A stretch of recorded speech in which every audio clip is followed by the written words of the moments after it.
नमस्कार साथियों। तो आज है 31 दिसंबर 2025। दोस्तों पूरा साल मतलब 2025 में बाजार चाहे जैसा भी रहा, बट आज आखिरी दिन पे ना लिटरली खुश कर दिया, मानना पड़ेगा मार्केट को। और सबसे खास बात क्या था मालूम है? आज ना केवल निफ्टी 50 26,000 को क्रॉस किया, बल्कि 26,100 जहां पे पिछले तकरीबन डेढ़ दो हफ्ता स्ट्रगल कर रहा था, उसको भी इवन क्रॉस किया और क्लोजिंग दिया 26,129 पॉइंट पे, लगभग 0.74% तेजी के साथ। दोस्तों वीडियो में आगे बढ़ने से पहले मैं आपको कुछ दिखाना चाहता हूं, पहले आप ध्यान से देखना, क्योंकि देखिए आज आपको लग रहा है ना कि निफ्टी 50 में गेनिंग हुआ, हो सकता है कि पूरे दुनिया भर की बाजार बढ़िया था। अरे बढ़िया नहीं था। ये देखिए डेटा, आज सुबह सुबह ये देखिए डॉ जोन्स की फ्यूचर अभी आपको कहां पे दिख रही है? देखिए यूएस में अभी लोकल टाइम सुबह के 5:39 में डॉ जोन्स की फ्यूचर अभी भी नीचे है, 0.15% नीचे। कल रात में हमने क्या देखा था? यूएस मार्केट नीचे क्लोजिंग दिया था, चाहे डॉ जोन्स की बात करें, नैस्डैक की बात करें, इवन हमारे जो नैस्डैक की जो फ्यूचर्स है, ये देखिए ये भी अभी लगभग 0.28% नीचे, 0.28% नीचे आज सुबह से ही चल रहा है, अभी भी नीचे है। और दूसरी तरफ अगर आप जैसे ही नजर डालेंगे एशियन पैसिफिक बाजार पे, वहां पे भी माहौल कुछ बढ़िया नहीं है। ये देखिए जापानीज मार्केट आज मोस्टली नेगेटिव में क्लोजिंग दिया, चाहे निक्केई की बात करें, टॉपिक्स की बात करें, टीपीएक्स की बात करें, मोस्टली नेगेटिव में क्लोजिंग दिया। या चाइनीज मार्केट की बात करें, आप देखिए मोस्टली इंडेक्स नेगेटिव में क्लोजिंग दिया। हांगकांग की बाजार की बात करें, सब नेगेटिव में क्लोजिंग। आप देखते जाइए, हर एक इंडेक्स आधा परसेंट 1% तकरीबन नीचे क्लोजिंग दिया। साउथ कोरियन मार्केट हो सकता है कि बहुत बड़ा गिरावट नहीं था, बट काइंड ऑफ कह सकते हो कि फ्लैट क्लोजिंग था। इंडियन मार्केट दोस्तों आज रिकवर किया, ताइवानिश मार्केट भी आज रिकवर किया इंडियन मार्केट की तरह। ऑस्ट्रेलियन मार्केट में थोड़ा वीकनेस था, ये खचरा भी आज गिरा है आखिरी दिन पे। न्यूजीलैंड के मार्केट फ्लैट था, मलेशियन मार्केट में करेक्शन था, इंडोनेशियन मार्केट थोड़ा वीक था, सिंगापुर मार्केट वीक था, थाई मार्केट आज ठीक ठाक था। यानी आज मोस्टली जगह की बाजार या तो वीक था या तो फ्लैट था। उसके बावजूद भी इंडियन मार्केट में बहुत ही सही दोस्तों गेनिंग देखने को मिला, बहुत ही बढ़िया गेनिंग देखने को मिला। और सबसे खास बात क्या मालूम है? देखिए पोर्टफोलियो तो रिकवर किया है, उसके साथ साथ आज ओपनिंग काफी तगड़ा था। मतलब लास्ट डे जहां पे क्लोजिंग दिया था 25,938 पॉइंट पे, आज ओपनिंग ही हुआ है 25,971 पॉइंट पे। और बेस्ट पार्ट यह है कि देखिए शुरू में ही एकदम से ब्रेक करके ऊपर पहुंच गया, शुरू में ही मतलब विद इन आवर्स, 1 घंटे के अंदर देखिए 9:15 पे ओपन हुआ, 10:15 की स्टेटस आप देखिए 26,000 पे पहुंच गया। और फिर पीछे मुड़ के नहीं देखा, बहुत ऊपर पहुंच गया, लगभग 26,187 पॉइंट पे इंटरडे हाई, फिर हल्का सा डिप करके 26,100 को होल्ड कर लिया, आप कह सकते हो। ठीक है, अच्छा क्यों हुआ है, सरकार की तरफ से क्या घोषणा, सब कुछ हम चर्चा करेंगे। पहले आप देख लीजिए बाकी इंडेक्स की क्या हाल है। ना केवल निफ्टी 50 बल्कि बैंक निफ्टी भी सुबह से काफी बढ़िया मूड में था। बैंक निफ्टी भी आज ओपनिंग मैं कहूंगा ठीक ठाक था और क्लोजिंग भी बहुत ही बढ़िया लेवल, जहां पे बैंक निफ्टी एक्चुअली स्ट्रगल कर रहा था 59,500 की लेवल, उसको ब्रेक करके ऊपर हुआ 59,581 पॉइंट पे, लगभग 0.69% ऊपर आके। बाकी सेक्टर्स में अगर हम बात करें, जस्ट अ मिनट, देखिए एमएनसी सेक्टर बढ़िया मूड में था, 0.75% ऊपर। सीडीटीवाई सेक्टर ये भी 1.5% ऊपर। मेटल सेक्टर लगभग 1.5% आज। भाई मेटल की दिन था, सीरियसली कह रहा हूं मैं आपको, कल रात की 10:30 की वीडियो में कहा था ना कि मेटल के ऊपर नजर रखना। भाई आज दिन तो मेटल का था, और खास करके स्टील की क्या भागा। Tata steel, JSW, SAIL, Jindal सब 2% 4% करके ऊपर आके क्लोजिंग दिया। पीएसयू बैंक भी आज काफी बढ़िया मूड में था। इवन एंटायर पीएससी सेक्टर ही काफी बढ़िया था, बहुत सारे सरकारी कंपनी की शेयर्स में आज बहुत ही तगड़ा गेनिंग हमें देखने को मिला। या फार्मास्यूटिकल सेक्टर्स की बात करें, मीडिया सेक्टर्स की बात करें, रियलिटी सेक्टर, सर्विस सेक्टर, आपके फाइनेंशियल सर्विस सेक्टर, आपके सीपीएससी सेक्टर, आईटी सेक्टर थोड़ा वीकनेस था। अब देखिए इसमें कोई रॉकेट साइंस नहीं है, क्योंकि यूएस मार्केट की सेंटीमेंट या यूएस इकोनॉमी कैसा रहेगा वो डिसाइड करेगा आईटी सेक्टर, याद रखना। कल रात में हमने क्या देखा था? डॉ जोन्स में गिरावट, नैस्डैक में वीकनेस। आज सुबह सुबह अभी हमने दिखा क्या नेगेटिव में था, सुबह से ही अभी भी नेगेटिव में चला है डॉ जोन्स की फ्यूचर, नैस्डैक की future. So that's why IT sector थोड़ा सा वीक था। क्लियर? अच्छा बाकी देखा जाए एफएमसी सेक्टर तगड़ा था, ऑटो सेक्टर भी बढ़िया मूड में था, कंजप्शन सेक्टर अच्छा था, आपके बैंक निफ्टी तो आपके सामने, एनर्जी सेक्टर भी बहुत ही बढ़िया था। यानी बहुत ही सिंपल बात है कि आज मतलब 2025 बाजार भाई चाहे जैसा भी रहा ना, बट आखिरी दिन पे सच में खुश कर दिया। बाकी दोस्तों आप लोगों का क्या ओपिनियन है, कमेंट करके बताइए।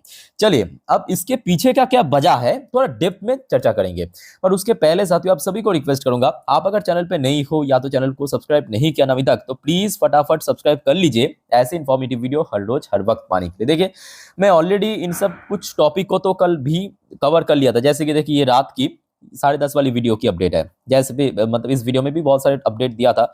देखिए एक से बढ़कर एक बढ़िया खबर है ना। तो बाकायदा मैं आपको समझाया था कि कहीं ना कहीं देखा जाए आज थोड़ा सा ऊपर हो सकता है मार्केट, जो लग रहा था, और आज ऐसा हुआ भी। ठीक है, तो आगे और भी बहुत सारे टॉपिक को लेकर हम चर्चा करेंगे, सो अपडेट लेना मत भूलना। ओके। अच्छा, सरकार की तरफ से क्या कहा और जिसका इंपैक्ट आज हमें इंटायर मेटल सेक्टर और स्पेसिफिकली स्टील सेक्टर में देखने को मिला। देखिए, India extend steel safeguard duty of up to 12% for 3 years. तो अगले 3 साल के लिए और एक्सटेंड कर दिया जो सेफगार्ड ड्यूटी। आप कहेंगे सर क्या मतलब, कुछ समझ नहीं आ रहा है। देखिए भारत देखिए भारत की जो नीड है ना वो बहुत ज्यादा है। तो भारत अक्सर क्या करता है, जो कच्चा स्टील या रॉ स्टील वो चाइना से इंपोर्ट करता है। अब चाइना में क्या है मालूम है, चाइना में एक तो सस्ती है और क्वालिटी वाइज ना बहुत चीप है। बहुत चीप है, बहुत मतलब कह सकते हैं बहुत चीप क्वालिटी की प्रोडक्ट, और बहुत सस्ता है, सस्ता मिल जाता है, चीप है ना। तो इसमें नुकसान किसको मालूम है, भारत की जो स्टील मेकर्स है, for example Tata, Jindal, JSW, SAIL, इस टाइप की जो स्टील कंपनी, उसको नुकसान होता है क्योंकि वो एक स्टैंडर्ड मेंटेन करता है और उसका प्राइस थोड़ा हाई होता है, थोड़ा सा हाई होता है। तो सरकार ने अब ये किया कि अगले 3 साल के लिए ये देखिए सेफ गार्ड ड्यूटी सेट कर दिया 12% की। अगर बाहर की मतलब चाइना से अगर कोई कंपनी भारत में स्टील लेके आता है या बेचने आते हैं तो उसको एक्स्ट्रा टैरिफ देना पड़ेगा, भारत सरकार को टैक्स देना पड़ेगा। तो क्या होगा, एक तो सस्ता प्रोडक्ट मतलब चीप क्वालिटी प्रोडक्ट, ऊपर से इतना महंगा हो जाएगा टैरिफ इंपोज करने के बाद, टैक्स लगने के बाद। तो जिस वजह से भारत की जो कंपनीज है, समझने की कोशिश करें, जो डोमेस्टिक कंपनी है उसको बेनिफिट मिलेगा। क्लियर हो चुका ना। तो इसे कहते हैं सेफ गार्ड ड्यूटी। और ये इसी वजह से एक्चुअली आज हमने देखा कि जितने भी स्टील कंपनीज है बहुत ही तगड़ा रेस्पॉन्स किया, बहुत ही तगड़ा। अब देख लीजिए उठा के कोई शेयर, टाटा स्टील 2% के ऊपर मूव किया, जेएसडब्ल्यू देखिए 4% मूव किया, सेल भी 4% के ऊपर मूव किया, है ना, जिंदाल भी अच्छा मूव किया। अच्छा, उसके बाद एक और अपडेट ले लीजिए। अरे बाप रे, ये तो मतलब डोनाल्ड ट्रंप से भी एक मतलब कह सकते हो कि एक घर ऊपर चल रहा है। डोनाल्ड ट्रंप तो क्लेम कर ही रहा है, 50-60 बार हो चुका है कि चाइना आपके पाकिस्तान और भारत के बीच मीडिएशन मैंने करवाया। उसके बाद आज की डेट में पता नहीं चाइना को मतलब चाइना की मन में क्या चल रहा था, बट सडनली आके चाइना की ऑफिशियल ने कह दिया कि नहीं नहीं नहीं नहीं नहीं, भारत और पाकिस्तान के बीच तो ये जो जंग हुआ था ना 4-5 दिन की, वो तो मैंने रुकाया। अब खेल मजेदार हो चुका है भाई, जो भी कहिए। After Trump China claim mediation in India Pak tension, people in New Delhi react the bizarre react. अब भारत क्या कहा वो भी हम दिखाते हैं। भाई तो भाई आप लोगों का इसमें क्या ओपिनियन है, प्लीज शेयर कीजिए कमेंट बॉक्स में कमेंट करके।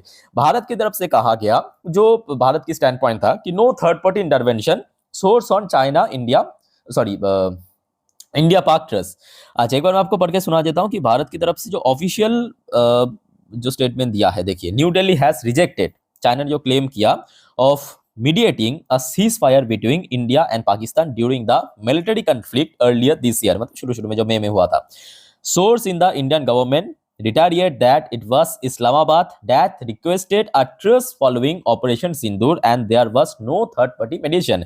तो भारत सरकार मतलब भारत की तरफ से ऑफिशियली कह दिया है कि पाकिस्तान की जो ऑफिशियल है सबसे पहले भारत को रिक्वेस्ट किया कि आपने बहुत पीटा है, अब रुक जाइए, थोड़ा सा अब रुक जाइए, शांत हो जाइए, इतना पीटना काफी है। और उसके बाद भारत ने रुका, इसमें कोई भी थर्ड पार्टी इंटरवेंशन नहीं था। ये भारत की स्टैंड पॉइंट रहा। ठीक है भाई, तो दोस्तों इस सब इंसिडेंट पर आप लोग का क्या रिएक्शन है, कमेंट करके बताइए जरा। अच्छा, आरबीआई गवर्नर की तरफ से भी एक इंपॉर्टेंट स्टेटमेंट। अब तो देखिए आज इस साल की आखिरी दिन है। Indian economy to record high growth despite volatile external environment. तो बात तो सही है कि इस बार हमने देखा भारत की चाहे जीडीपी की बात करें टॉप लेवल पे पहुंच चुका है, इन्फ्लेशन की बात करें काफी हद तक नीचे आ चुका है। बाय द वे, यहाँ पे मनी कंट्रोल की तरफ से भी कुछ फैक्टर्स मेंशन किया कि जिस वजह से आज बाजार में मतलब निफ्टी, सेंसेक्स, बैंक निफ्टी या बाकी जो टॉप सेक्टर्स में बहुत ही अच्छा रैली देखने को मिला। आइए देख लेते हैं, फॉर्मली देख लेते हैं। जैसे कि सबसे पहला फैक्टर वही मेंशन किया जो अभी आपको मैं दिखाया, स्टील स्टॉक्स रैली। लगभग जो 12% की सेफगार्ड ड्यूटी इंपोज किया, मतलब एक्सटेंड कर दिया 3 साल के लिए, उसी वजह से आज मोस्टली जो स्टील मेकर्स है, JSW, Tata, Jindal, SAIL, NMDC, ये सब ऊपर आके क्लोजिंग दिया। ठीक है। अच्छा, फिर आ जाइए दूसरे फैक्टर, मैं कहूंगा ये प्राइमरी रीजन नहीं है, क्रूड ऑयल की प्राइस, ये सेकेंडरी रीजन है। अच्छा, वॉलेटाइल कूल, ये भी मैं कहूंगा सेकेंडरी रीजन है। वैल्यू बाइंग, ये एक अच्छी पॉइंट। अब जैसे कि आपको पता होगा, आपको मैं लास्ट डे भी इन्फॉर्म किया था कि मोस्टली देखिए जो फॉरेन ब्रोकरेज है ना, for example JP Morgan, Jefferies, Morgan Stanley, Macquarie, ये सब ब्रोकरेज दोस्तों 2026 के लिए जो निफ्टी या सेंसेक्स की टारगेट बहुत लंबा चौड़ा दे रहा है। और इस चीज को ना आप हल्के में मत लेना। ऐसा मैं क्यों कह रहा हूँ, क्योंकि ये जो बाहर की ब्रोकरेज फर्म है ना, वही लोग एफआईज ही है, याद रखना। वही सब ब्रोकरेज फर्म जब 2024 खत्म हो रहा था, 2025 शुरू होने से पहले 2025 के लिए भारत की जो मतलब निफ्टी की जो टारगेट है उसको डाउनग्रेड कर रहा था, और 2025 में हमें देखने को मिल गया वैसा ही हुआ, और एफआईएस की बैक टू बैक सेलिंग। और अभी वही सब ब्रोकरेज ने 2026 के लिए टारगेट हाइक कर रहा है, बढ़ा रहा है, फोरकास्ट बढ़ा रहा है। और वही आपके एफआईएस है, याद रखना। एफआईएस मतलब कोई एलियन नहीं है कि दूसरे कोई ग्रह से आके यहाँ पे निवेश कर रहा है, नहीं। यही सब बड़े लेवल की जो ब्रोकरेज फर्म है बाहर की, ठीक है, वही सब इन्वेस्टमेंट कंपनी भी खुल के रखा है। अच्छा, ये भी फैक्ट है कि आज मिड कैप स्मॉल कैप बहुत तगड़ा चला है, बहुत तगड़ा चला, और आशा रखता हूँ कि धीरे धीरे करके आपकी पोर्टफोलियो भी रिकवर हो जाएगा। बट सिंपल बात है, उसके पहले आपको देख उतना तो आपको सबर करना चाहिए, सिंपल बात, ठीक है, उतना तो आप पेशेंस रख ही सकते हैं, ठीक है। अच्छा, आज जो जानने को मिला है कि मार्केट में लगभग 4 लाख करोड़ की वैल्यू एडिशन हुआ आज की डेट पे, 4 लाख करोड़ की।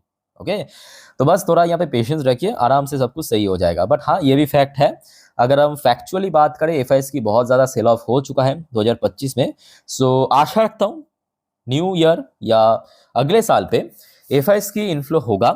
और ये भी फैक्ट है, एफआईएस की इन्फ्लो की बगैर बाजार में कोई स्टेबल रिकवरी होने का चांस नेक्स्ट टू इम्पॉसिबल है। ओके, सो दोस्तों, मार्केट से रिलेटेड जितने भी अपडेट देना था आपके साथ में शेयर किया।